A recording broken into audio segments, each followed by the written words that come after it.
Should you be drinking raw milk, and should it be widely available? Hi, I'm Dr. Eric Westman, and welcome to my channel where I review and debunk nutritional misinformation online. In this video, we're going to look at some science behind raw milk. I like the fact that it's science-based, and I like Dr. Gill Carvalho in general. He's a good reviewer of information, so thank you, Gill, for putting all this together for me to react to. Be sure to watch till the end where you get my final thoughts. Raw milk is the latest social media fad. Influencers are coming out of the woodwork, hyping raw milk as a more natural option and nature's perfect food.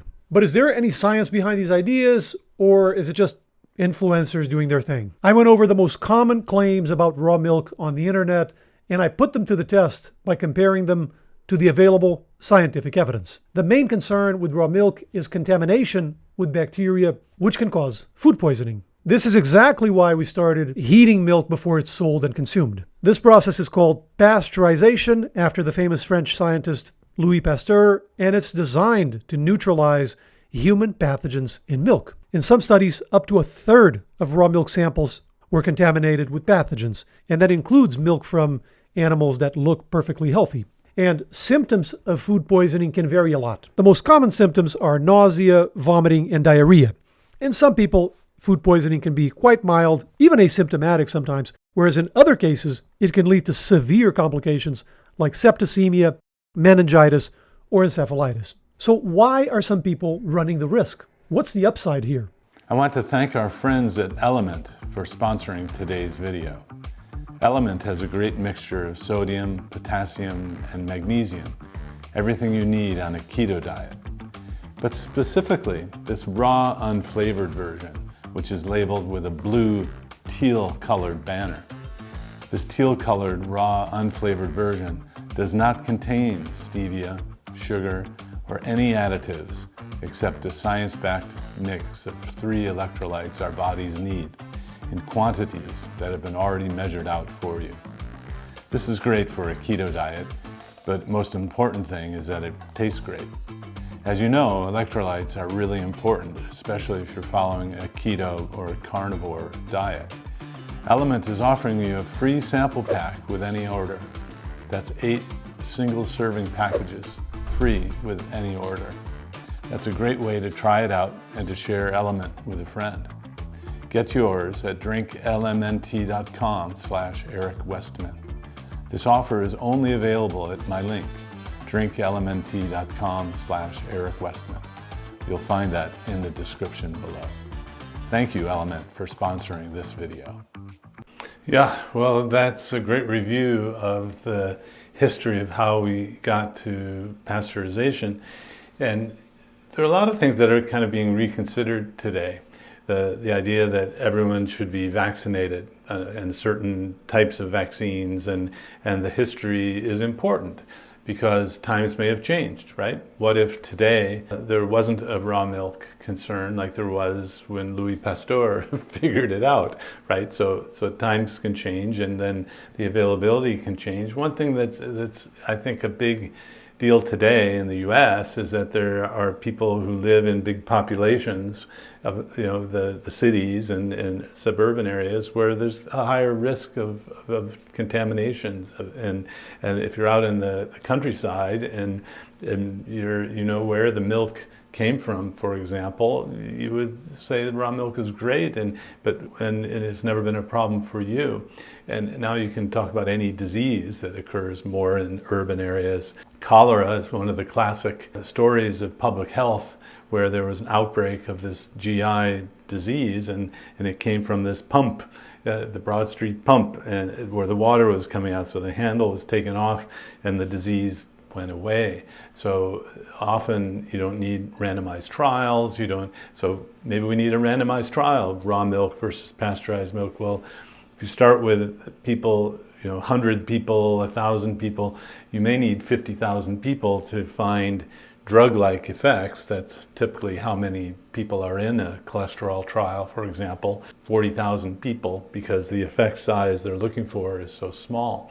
So why not just keep the pasteurization as it is? I don't even drink milk anymore, which it makes me not so concerned. But for those who do choose to drink the milk of a different animal, does that sound natural? If raw milk is natural, does having raw goat or cow milk sound natural if you're a human? Well, one argument put forward by raw milk advocates is that heating destroys proteins and the nutritious value of milk. So I looked into this, and while it is true that pasteurization can affect some nutrients in milk, the effect is pretty marginal. So did you hear his word marginal risk? I wish you would say minimal or trivial, or just as a communication of what you might marginal cost. All it has different economic connotations. But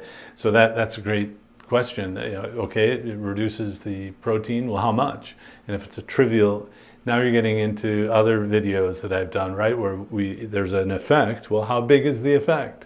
If it's trivial, let's not obsess about that. Let's go for things that have big effect. So the reduction in nutrition, at least based on proteins, is a very small effect. Pasteurization does affect vitamin C, but even there the effect is fairly small, around 10%, give or take, reduction in vitamin C content after pasteurization. And vitamin C is low in milk to begin with. Milk is not really a significant source of vitamin C. For B2, for example, milk is a significant source of vitamin B2, and the reduction there with pasteurization is in the order of 1 to 3%. So it doesn't make a practical difference.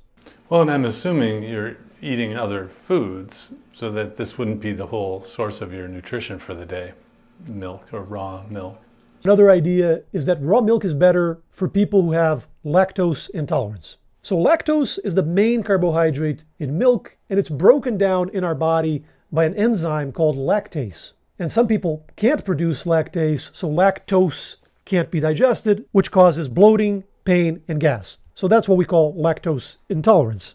But heating milk makes no difference for the amount of lactose in the milk, and also doesn't affect our ability to produce lactase. Well, I'm reminded of the gastroenterology professor I had in medical school. Gastroenterology meaning the study of the GI tract, and we're in a section on gluten intolerance, lactose intolerance. Some people call it carbohydrate intolerance. I remember he said, milk is for babies. That's really kind of what I'm thinking. There's ongoing research on this, including randomized trials, trying to figure out, number one, if it really is cause and effect, if exposure to raw milk or to farm milk early in life does lower risk of developing allergies. And number two, if so, what is it about the raw milk? If this pans out, it's something that could potentially be harnessed by using the specific factor to prevent allergies without exposing ourselves to the risk of infection. Yeah, well, that's another common concern I have, is that there's a putative or theoretical possible outcome that early studies, not in humans and all, are pointing toward, and yet companies might use those for marketing and not say that it wasn't in humans, for example.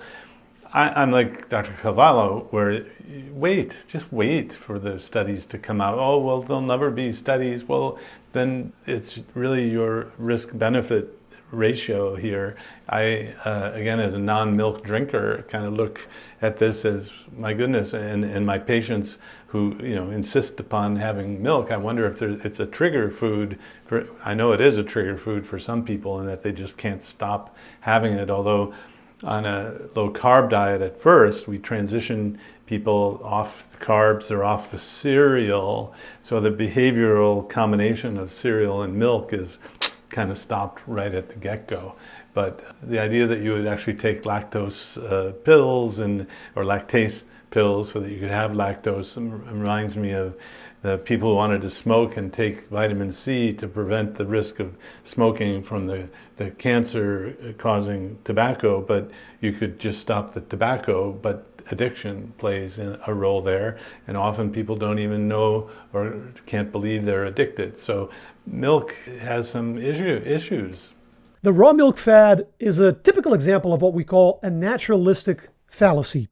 Basically the idea that anything that's more natural should be better, should be healthier. Naturalistic fallacies sometimes get it right and sometimes get it very wrong, so we can't trust them blindly.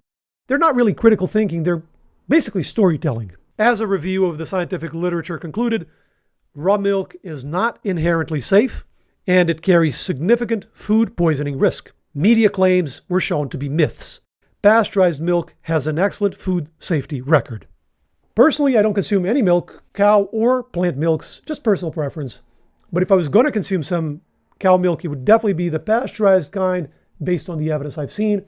But now you have the information in your hands so you can make your own educated choice. So if influencers are milking you for clicks, sorry, horrible pun, or for credit card swipes or whatever, remember, just ask for the evidence and stay safe out there. I think another great video with science to back up claims, and I guess the title should be Raw Cow's Milk Fad or Non-Human Milk.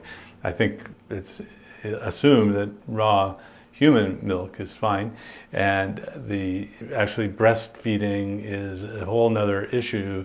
I've met some people who have changed their diets and their breast milk actually changes as well. It's kind of an unstudied aspect of those who are now living a life of no carbs and in ketosis, and so the breast milk changes and there's more fat in the breast milk. And of the sample size of maybe 2 or 3 people who I've met through the years who have actually measured the quantity of fats and proteins and carbs in their breast milk, they sent it away to different universities that'll check that for them. So raw cow's milk, raw goat's milk, that sort of thing. I'm kind of with Dr. Carvalho. These kinds of raw milks, I'm with Dr. Carvalho, that it's just not worth having of all the other things that are possibly healthy and good for us, and you want to be aware of the claims on this one. I hope you like this. If you do, press like, subscribe, ring the notification bell, and watch out for new content on Wednesdays and Fridays. If you enjoyed this video, consider joining our YouTube membership for early access and exclusive live Q&As with me. Just click the join button below or support us with a PayPal in the description.